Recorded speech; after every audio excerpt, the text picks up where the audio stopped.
Welcome to the tutorial of Corporate Tax Tracker platform. In this tutorial, we are showing you what the Corporate Tax Tracker platform is all about, what is the country-by-country data it's actually using underneath the platform itself, and how you can use this platform to examine the key financial data of the largest European banks. My name is Ilkka Penttinen, and this is Elena Gaita, and we are working at Transparency International EU, especially on issues related to corporate secrecy and fight against the illicit financial flows. Transparency International is a global civil society organization which focuses on anti-corruption. As part of our anti-corruption efforts, we also produce research material and look what data can actually do to unravel corporate secrecy and promote more transparency on financial standards. In this tutorial, we will introduce you to the Corporate Tax Tracker, which is an online interactive tool we have created that aims to visualize the publicly available key financial data published by banks and multinational companies. So the data we are using is based on the so-called country-by-country reports, or CBCR in short, which European banks have been obliged to publish since 2015. The EU's Fourth Capital Requirements Directive requires EU-based banks to publish their key financial data, for instance, their turnovers, their profits, the taxes that they pay on a country-by-country basis, meaning for each country in which they operate. Public country-by-country reporting is a tool that helps to increase corporate accountability and transparency by providing citizens with adequate information on multinational companies or banks' activities, payments, structures, and whereabouts.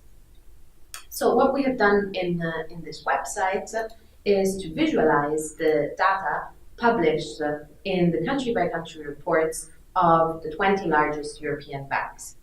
And you can find them in the website www.taxtracker.eu. So we have used the data from the 20 largest European banks published in 2015. At a later stage, we aim to update this platform with additional banks and additional reporting years in order to also visualize trends throughout time. So this website allows you to look into the data of these banks and to examine them by bank in the first page, by country in the second page, or by the so-called risk indicators in the third page. You can also find additional information on the platform itself and on the methodology that we have used in the About page. On each of the three main pages, such as, for instance, the bank profiles page, which is the first one, you have headers which highlight some of the most interesting information that each of these pages contains. The first window provides information on the 20 different banks on bank-to-bank basis. You can get an easy general overview of each selected bank, where they hold most of their operations, where they make most of their profits, and where they actually pay their taxes. This data also allows you to check which of the selected banks' operations are most profitable and most productive. Profitable meaning that what percentage of the bank's turnover is actually turned into profit, and productive meaning that how much profits are generated by a single employee of the bank. For example, you can look into an individual bank like BNP Paribas to see what is the financial data of all the operations of the bank itself.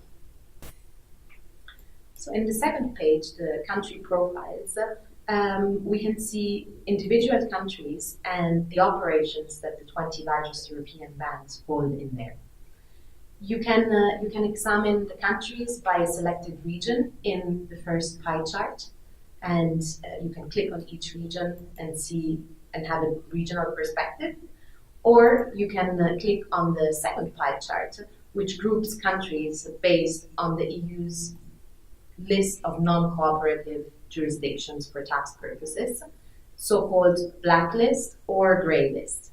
The blacklist is a group of jurisdictions that are part of this EU's list, which do not cooperate with the EU on tax purposes, whereas the grey list is a group of countries that at the moment are considered non-cooperative, but that have made certain commitments to make some amendments in their legal systems to become cooperative with the European Union.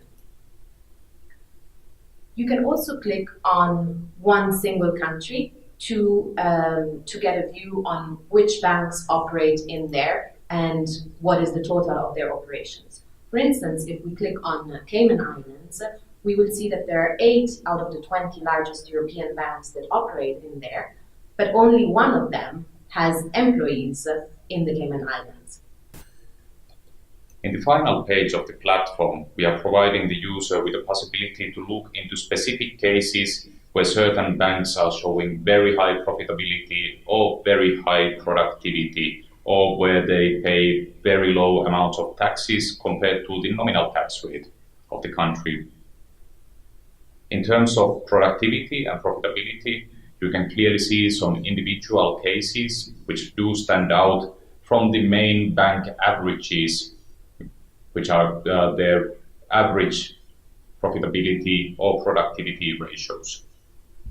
You can also examine the profitability and productivity rates on an individual bank basis. For example, Deutsche Bank, which makes most of its turnover in places like Germany, US, and UK, is actually most profitable in places like Luxembourg or Malta. In this third page, we also have a taxation view, where you can examine how the discrepancies between an individual bank's effective tax rate works in comparison to the nominal tax rate of the countries where that bank operates.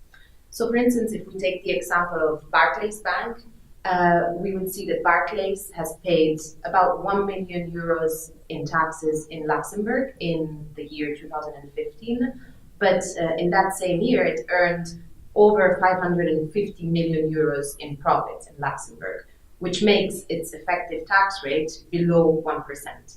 However, in 2015, Luxembourg had a corporate tax rate of 29.22%. This is not necessarily an indication of tax avoidance or profit shifting, as corporation tax payable in a certain year does not necessarily relate to the profits earned in that same year, because corporate income tax is paid across multiple years. And this is why in our policy and advocacy work towards the European Union, we call on the EU to extend the reporting template that it has included in its legislative proposal on public country-by-country reporting rules for multinational companies of all sectors. So thank you very much for your time and interest to the Corporate Tax Tracker platform. And in case you have any more arising questions, feel free to check any possible explanations from our frequently asked questions, which you can see from our website, transparency.eu. Other than that, we wish you the most pleasant time exploring the financial data of the big European banks.